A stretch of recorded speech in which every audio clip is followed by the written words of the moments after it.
Ийм болоод хэрүүдж байгаа юм. Оршуулгаас хойш 2 хоног болж байна. Авгыг чинь бүх хөрөнгөө сүмд үлдээснийг мэдснээс хойш бүгдийг бидний ямар ч байсан лигүр ядах байрыг хүртэл. Гэхдээ жижид авгыг чинь таалагддаг байсан эсэхийг мэдэхгүй. Юу уужсан юм? Хэдэн балга архил. Сая юу болсон бэ?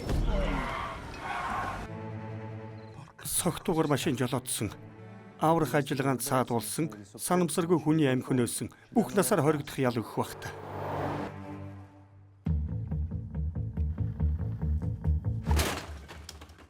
Кинон дээрээс үзсэн. Ямар новшин кинонууд үздэг юм бэ?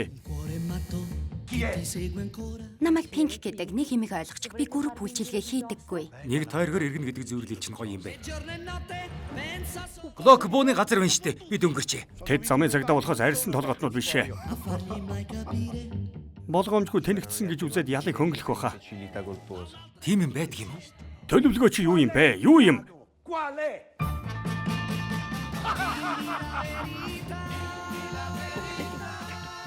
Бид 50 байх хэрэгтэй. 50.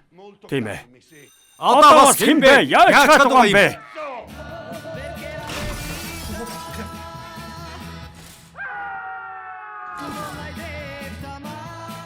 Дандаа нэг л хэвэн байдаг шүү дээ. Тэгээд л унтчихдаг юм ээ.